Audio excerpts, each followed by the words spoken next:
create an environment for collaboration because it'll help you do your job better and everyone else. The only way you can achieve that level of openness and vulnerability and being wrong as a creative director is if you trust those that you're working with. But it's really hard to be a jack of all trades. You can't do it all, and you have to rely on a team to be experts in what they do. As a creative, I've found that process can be really freeing. One of the worst fears a creative can have is like just this blank canvas of like, yeah, do whatever you want. And it's like, but I need some constraints. You know where home base is and out of bounds is. There's something you get with people who care about what they do. When people have passion for something, they'll go to bat for anything that they create. Working with creative people is the best thing. I might be biased.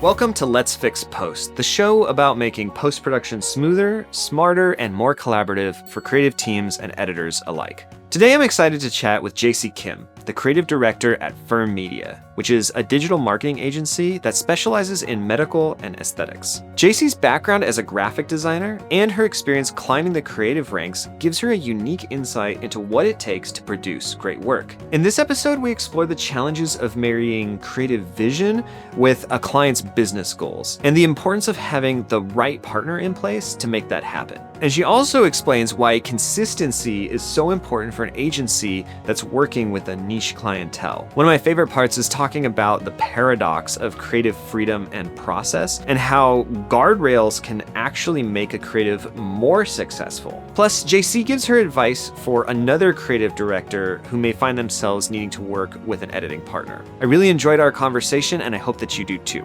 Let's get into it. So Jaycie, can you tell us a little bit about your experience, as a creative professional and where you're at today? I've been a creative for 10 plus years, actually now almost 15, but I've worked for Firm Media, which is a digital marketing agency in Ontario for the past almost 10 years. And I've done kind of everything under the sun for this company. I started out as a graphic designer, moved into a design manager, lead designer, all of those roles, and then became a creative director. So we manage a lot of creative products, whether it's social media, website design, branding, media development. So I, in some ways, manage all of those things and try and keep them trendy, relevant, and creative. But I also had, for a little bit, I was managing some of our products, and then I've kind of gone back to being the creative director, which is really nice. I love being in kind of the creative field and seeing everything come together. We have a lot of services that interconnect. So a media shoot connects pretty directly with our website design, getting specific shots for all the websites on all of that. It's been really fun, but I've been in kind of the creative industry for a very long time. I've worked at different agencies, done a lot of freelance, work with kind of smaller brands. But overall, I really like working at Firm Media because we are an agency and we get to work with so many different clients. It's almost fun to kind of tackle every client's goals creatively in different ways. Even though it's all kind of, we work in a very niche clientele, but everyone's different and everyone has a different story to tell, and we get to tell that. Yeah, that's great. And tell us a little bit about the niche that you're in too. Yeah, so we primarily work with kind of healthcare professionals, mostly plastic surgeons, oral surgeons, medical spas.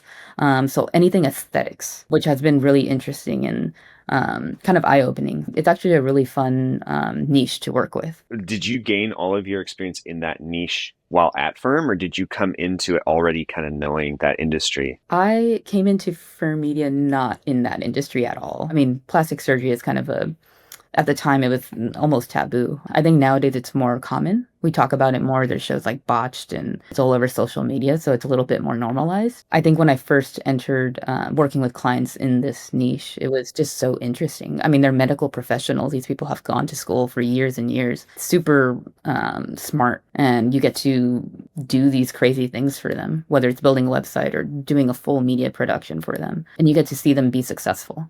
I don't know that by and large the medical industry is known for being creatives too. I mean, I'm sure there's an argument to be made, especially I would think with plastic surgery, but let's kind of generalize it a bit and say that they aren't really creative minded. And so as a creative director, I feel like you're in a really interesting seat to where you're needing to convey some of the value propositions or some of the purpose and cost structure or the cost behind these creative services in a way that they're going to understand, and then turn, probably within the same day, turn right around and tell creatives, what the client finds important and guide that. So I don't know, where do you go with that? Like, how do you straddle that line, or what are some of the things that you deal with? Yeah, I mean, it's interesting because we work with, I mean, like I said, these doctors have years and years of experience and schooling.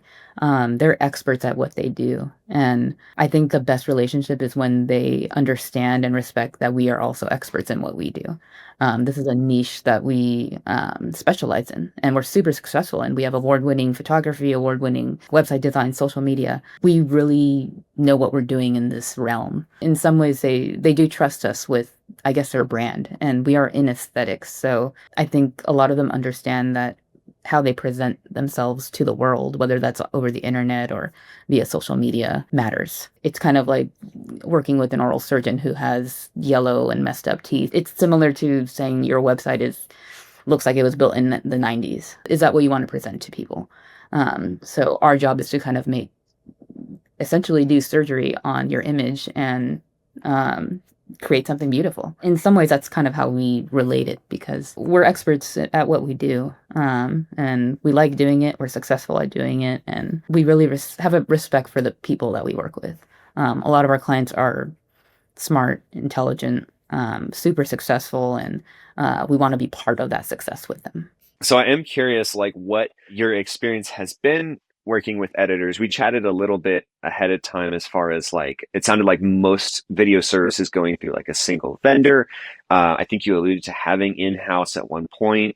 Not sure if you've used freelancers or a post house. So just, I don't know, any and all experiences of what working with post has been for you would be great. We work with quite different avenues of pre-production and post-production. The most common is through our own media team. So we work with third-party media teams, and each of them have their own process. So typically we're not part of that process, since I guess the entire process is the product for us. So the shooting, editing, all of that, we just get handed that. But in other cases, we do some in-house editing. So maybe a client has a collection of videos that need to be put together into a final product. We might do that in-house. We might send it out to a freelancer. That's also an option that we've explored. Not very often, just because it's kind of, it's really hard to get consistency, which is kind of the main issue with working with so many different types of pre and post production. Every media team has their process. We have our own in-house process. Freelancers have different processes. So consistency is very important. And it's hard to achieve without doing it all yourself or having one source. But our media production teams typically have the process down, and we really enjoy that process because we don't have to be so much in it. We just get the product and it's good. It's consistent if we're using the same media team. But when we do it in-house, it's not, I mean, I love our designers, and we're capable of a lot of things, but it's really hard to be a jack of all trades and do everything. So quality and consistency are huge issues. Granted, I think we do a good job. It's just how much time did it take? Sometimes it doesn't work in our week of tasks or things like that. So I like to use people for their, I guess, best skills. If I'm a graphic designer, I'm going to do graphic designer things. I'm not a video editor. I'm not a photographer. I don't have to do those things. Or if I do, they may not be as good as if an actual photographer did it or an actual production company did it. So you have to kind of weigh out the pros and cons. My preference is to have the professionals or the experts do what they're good at, which is, I think, what everyone should do. I work for an agency, so we do a lot of different things for clients: SEO, website design, video production. So in a way, we are the experts in that. So we want our processes to be consistent. Someone buys a video today versus 3 years ago, it should be the same quality. It should look relatively the same. But if our media teams, or if we decided to do that in-house, does it carry that consistency? And if it doesn't, then that's a problem. At least for me. Working with singular media teams who have consistency and kind of deliver what they're supposed to, and it aligns with your brand or your agency, is super ideal. That's a long answer, but No, I love it. And there's so much I want to unpack there. So some of the things that I've heard were you have experience, like I mentioned, doing it through media teams, which I assume media team means, well, what you said, right? Like pre-production through post. So it's kind of like this one stop, like, either connect them with the client or give them the instructions, and then they just kind of take it and run. And it's like very hands off. And then on the other end of the spectrum, it's the in-house team, right? So you've got team members who might be splitting roles or like have experience in some parts of post or some parts of video. And then you've got like, I would imagine a fair good amount of oversight because you can, you're doing that in-house. It's like someone, right down the hall or like that you meet with virtually. And then kind of straddling the middle would be like this freelancer situation where it's like maybe a rotating cast of individuals who still might perform kind of like the full service where they're doing everything, but lacking some of that consistency that you might get from freelancer to freelancer. Is that kind of right? we have worked with freelancers, and Hmm. freelancer is a freelancer, but we work with what we call preferred media teams. So they're basically an Okay. extension of our company. We use them for all of our shoots, again, to be consistent. And there's usually 2 or 3 media teams that we consistently use because of the quality and all of that. And typically they vary slightly from each other, but it's close enough to where it is still a firm media product. It still feels like firm media or our agency. But in cases where we have worked with kind of one-off freelancers or I guess editing teams, it's sometimes hit or miss. It might feel the same or it might be completely different. And in some cases, when it's completely different, is it better or is it worse? Or those are things that we have to kind of take into account. But because we're an agency and we work with a lot of different clients pretty often, in some cases we have to prioritize consistency over, I don't want to say a better product, but something out of the box. And it might be better, but we have to kind of slowly get there and not kind of have one person get there and then have all of our other clients not be there. So consistency has come up a lot here. So do you feel like, or has there been a moment where you've had one client experience different media teams, and have you had to be the one to kind of smooth that over before it gets to them, or did they notice that things were different? Yeah, I mean, throughout the years, obviously we've kind of had different media teams in rotation. Hmm. Um, but typically we're pretty upfront, and it's clients who we have a good relationship with. So we'll kind of come to them and say, we're going to have this media shoot and it's going to be with a different team. Everything will still follow the firm media process since we have our own internal process that we have all of our media teams kind of abide to. They all follow the same rules, same shot list, schedule, all of that. So I guess our agency, we have a lot to do with the planning of every shoot. Okay. So that's part of the consistency of when you get a shoot from Firm Media, it should feel the same regardless of who's shooting it. But we typically tell our clients like, hey, we're going to try this new media team.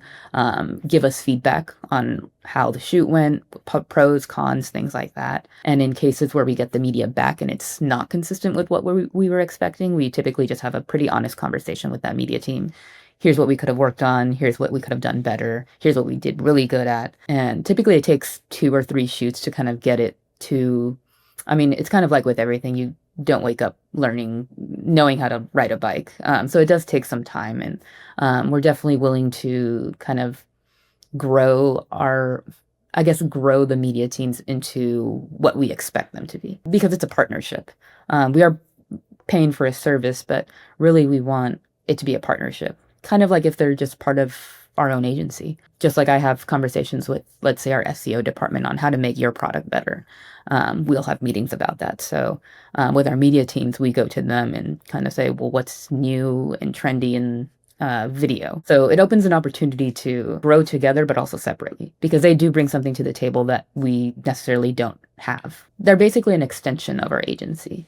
So just like any extension of or any employee here, we want to check up on them. We want to make sure that they're doing a good job. If they have any grievances or things that we can be doing better, we're pretty open to everything. I mean, that's great. And I feel like I see a lot of these other post solutions that feel transactional, right? Rather than like relationship based. And like, granted, I'm just going on impressions of like the website or like what I'm hearing from other people and not like experiencing this firsthand. So there's some assumption going on. But I know that our approach is like very relationship based with either the agency, the marketing team or or the production crew about I know that you've mentioned process is very important and keeping things orderly and feeling like there's always this progression. I think just going back to kind of this relational versus transactional nature, have you Mhm.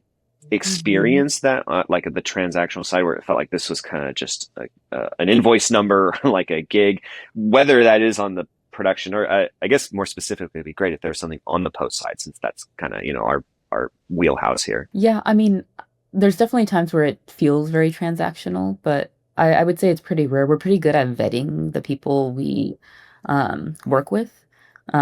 Because, I mean, one thing, we really like people who care. And I think we've been pretty lucky with getting media teams who really care about their product.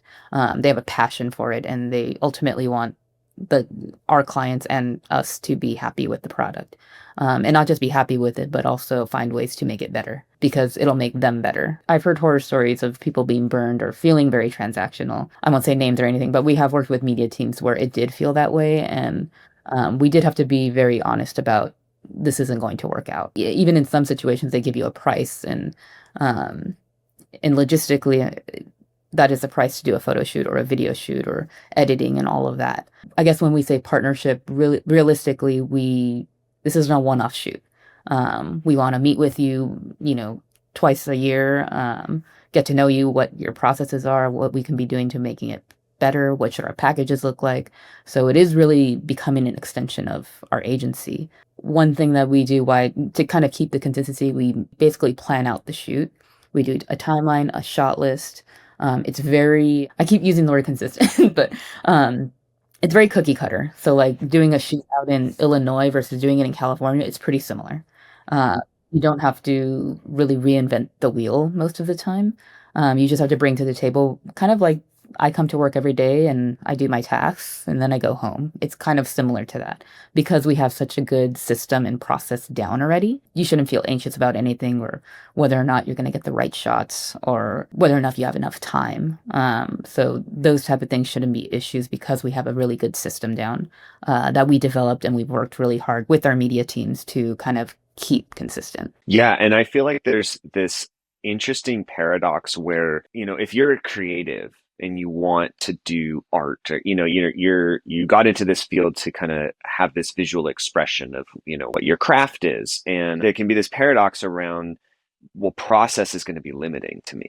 I'm going to be feeling boxed in and I won't be able to do my thing or be creative. But personally, as a creative, I've found that process can be really freeing. One of the worst fears a creative can have is just this blank canvas of yeah, do whatever you want.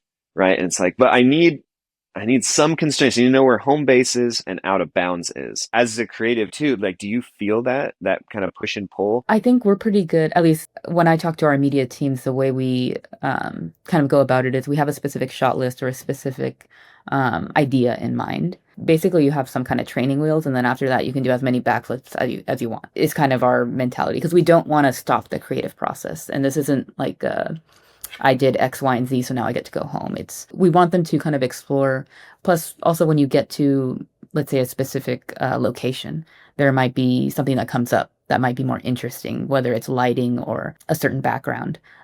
We won't necessarily know that because we're not physically at the shoot. So we do give creative freedom to the teams. I mean, they are creative teams, so we do want to use that creativity. In most cases, we kind of like you said, we do have the guardrails. This is exactly what we need. It's not going to take the full time of the shoot. After that, get creative. Do whatever you think is best. We try not to kind of keep the creative teams on a short leash because that doesn't really make sense for creativity. Yeah, I mean, it's important to knock out, the requirements of the project and that it hits the mission objectives for the client, but then straddling that against okay, you just end up with a bunch of locked off shots that are all the same composition that feel very forced or or not organic and yeah, stifling, right, to the creative process. So it can be a tricky balance. How have you found that show up in the revision process? So let's fast forward in the process from after production's wrapped and everything, a V1 has been delivered. How have you handled giving feedback to editors? I mean, we do a few rounds of revisions, first with our team and then with the actual client. But we know our clients very well, so we can kind of catch things before them. And in most cases, when it goes to our clients, it gets approved. They're pretty happy with everything. But at least when we initially get the, I guess, final product for edits, we'll definitely point out things that we like. So I think we did a shoot a while back where it was a plastic surgeon, and we get the standard mock consultations. Surgeon is talking to the patient, happy faces. So he does breast augmentations, which utilizes implants. So you got some really good shots of the actual implants, which is really nice to see if you're a patient wanting to know what kind of implants you're getting. It was kind of funny because he's kind of like, I don't want to say juggling the implants, but he's kind of throwing them up in the air. And it made for a really good shot, which is not something we would ever suggest. We would never suggest, hey, start throwing these implants up in the air. Sure. Yeah. But the media team did that, and it ended up being a good shot. We give direction, but it's semi-loose. So we'll say get headshots in front of the OR where the light is shining behind the doctor, and they'll kind of take that and run with it. And they'll get some amazing shots, which is in most cases better than what we had hoped. We kind of provide the idea, and they kind of successfully execute that in different ways. And if there's anything that we strongly dislike, like one thing, we don't like showing needles. Needles entering people's faces. Needles are very scary, so we don't like to show them. So that's feedback we would typically get. And then the media team will kind of keep that in the back of their mind for every other shoot. That's why I think partnership is really important to us, because we work in a pretty niche industry. So once you learn something for one, it applies to everything. So there is only getting better after every shoot, which is why when we find a media team, they're our media team. Those are the people that we're going to use. We don't want 5, 10 different media teams. We kind of just want our team. I mean, kind of like with any other department, design, let's say website design, you design 5 different websites. By your 10th, you're better than where you were at your 5th. Same goes with our media teams. So they're ever growing, and we get to grow with them. We give a lot of feedback in the beginning, and then after 5, 10 shoots, there's pretty minimal feedback because they have it down to a T. And they're allowed to be creative, and they kind of know where the boundaries are and when to kind of extend them. So being in a partnership has been really nice for us, and it's definitely our preference. Yeah, just getting that rapport and that predictability, and think of one of our favorite words, consistency, right? Around what am I going to get through this process? Like when I say something, is it going to be understood correctly? And then also like the peace of mind, I would think too, from your perspective, as far as like, oh, okay, I know my client, I can have confidence selling this and making these certain guarantees because I know that the execution is going to happen based on all that legacy experience. Having been in the creative field yourself, but prior to becoming a creative director, right? You mentioned graphic design and kind of starting to climb the ranks there until becoming a creative director. How has your experience being the creative and receiving feedback from a director or from a client, how have your experiences being in that seat shaped how you now give feedback to the people doing the technical work? I've become a lot more patient, because giving direction is putting all the pieces together, and sometimes that takes time. I love managing creative teams because they think differently, and it's always fun to kind of be in the head of a creative. Whether that person is a website designer or a photographer. I'm not the one giving all of the direction or telling everyone what to do. It's a very joint decision, or we really have to work together, at least if we want to be successful or do something that's never been done. So I really enjoy it. Working with creative people is the best thing. I might be biased, but sometimes you don't necessarily agree with each other, but I think that makes for the best conversations. I've had conversations with creative teams where I have been wrong, or I know when something is arbitrary, when a creative decision is arbitrary, and that is not okay, but not necessarily okay. I should have my ducks in a row before I start giving, I guess, direction for specifics. But it's been super fulfilling, I would say. I don't know. There's something you get with people who care about what they do. When people have passion for something, they'll go to bat for anything that they create. So you get to be part of that. Yeah, I feel like it's always helpful to understand why a creative decision was made. I'm often in the same seat that you're in. I'll supervise our editors in-house too. And a lot of times I'm just like, if I see something that isn't quite working, and I always have to try to check, like what you were mentioning, too. It's like kind of this arbitrary change. Like, is this my personal preference, or does it Mhm. feel, is it wrong? Like, is it degrading the overall video because of this one thing? And at least my approach is like, help me understand, from talking to the editor, like, help me understand how you made this choice. And so we kind of always have this mantra inside about, just having for why something is Mhm. done. Sometimes that reason is I didn't have anything else. Like, I don't, that's the best I could do. And maybe just coming together to creatively problem solve, as opposed to just like looking at the revision process as like me against them. Like, it's not Mhm. antagonistic. That's what, at least what we try to promote here. It sounds very similar to what you were describing as Yeah, well. and I think in some cases that is how it feels, me versus them, when it's someone who isn't necessarily creative. If you're working directly with the client or directly with someone who's not in the same realm, it might feel an us versus them mentality. But I think for us, there's a huge understanding between creative teams. So it's not necessarily because we don't like something, it's because it's not going to work for this client or it's not going to get the results that we want. Everything is goal oriented. I'm a creative, so doing a flashy video with no words, great music might visually be great, but it won't work for our client's patient base or their demographics. So as long as we have the same goal and we're meeting that goal, then I think that's what connects us at the end of the day. Yeah, it's tough. I mean, it's not art for art's sake, Hmm. right? It's like going back to that idea of like the bounding box that you have to stay within. It's like this does have to drive something at the Hmm. end of the day, whether that's sales or clicks or like just brand awareness. Like, it has to have some sort of mission that is accomplished as a part of ex- existing. That's the interesting thing working at a marketing agency versus a branding agency, let's say. Everything that we do at our company is goal oriented. It needs to produce some kind of result.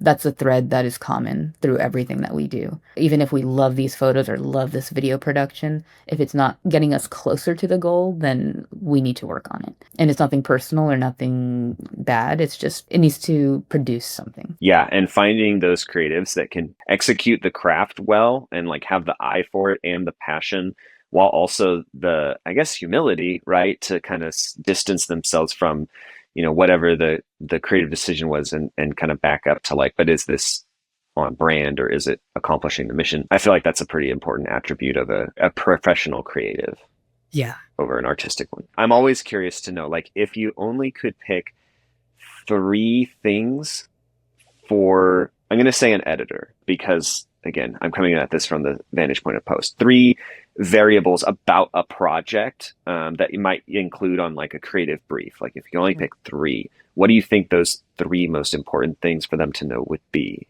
I would say capture the essence of people. A lot of people have a lot of good in them. At least with doctors, they're very camera shy, reserved, Mm, but they care about their patients. And if you can hmm capture that, I mean, that's gold. I think we typically include that in most of our briefs, but it is difficult, especially because our doctors are very humble. They don't like attention.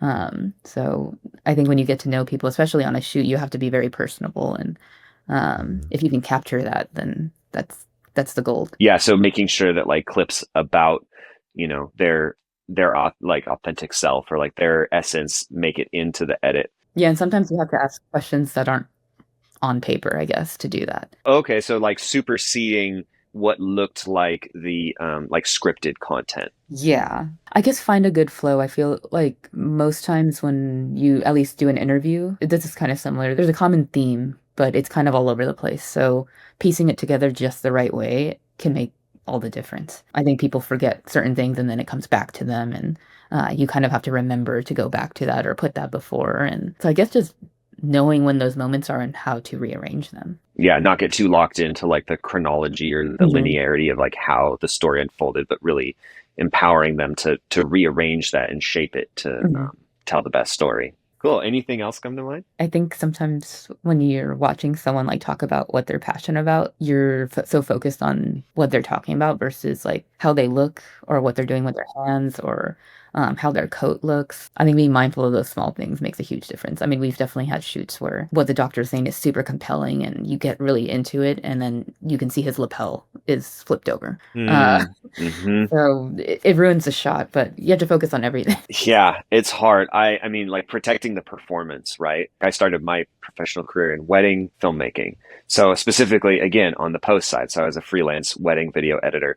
And I remember some of the like best guiding advice I got was like, my job is to protect the ego or like, the performance of the people in the video. So like in a wedding, they're usually not professional speakers giving the speeches.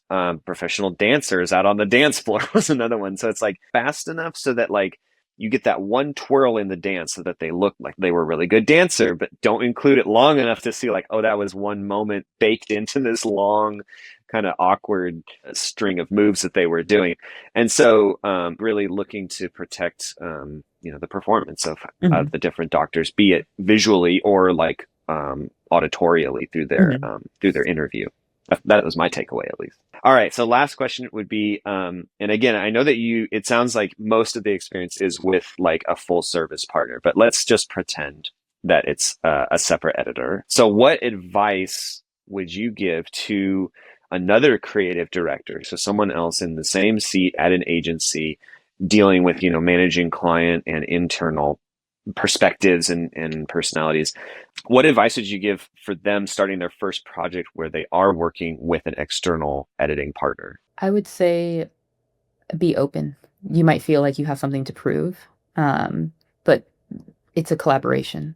And I think that's the biggest thing with this role or this type of role. You're giving the overall direction of a product, but there's so many facets to it. You can't do it all, and you have to rely on a team to be experts in what they do. I don't shoot video, but I do work with a lot of videographers. I don't tell them how to do their job, but we do collaborate on how things should be shot or what the vision is. A lot of mutual respect, communication, the willingness to be wrong as well. I really like it when people are not afraid to say that something doesn't feel right or something isn't consistent with other things. Create an environment for collaboration because it'll help you do your job better and everyone else kind of make a more successful product. I love that. Just because you're the creative director doesn't mean you have to, you're not the one and only doing everything.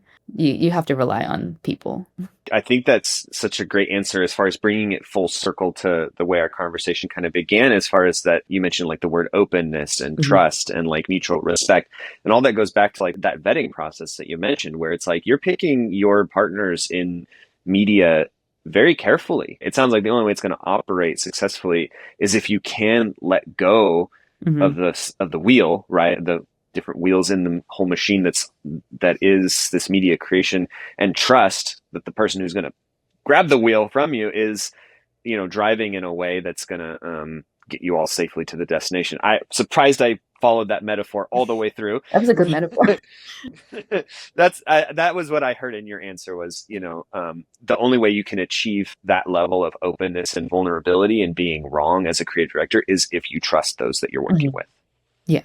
Exactly. Well, thank you so much, Jaycie. How can people find you or Firm and stay connected? Check out the work that y'all are producing over there. Yeah. Our website for Firm Media is firm-media.com. We're also on Instagram, LinkedIn. My personal Instagram is just at Jaycie Kim, my name.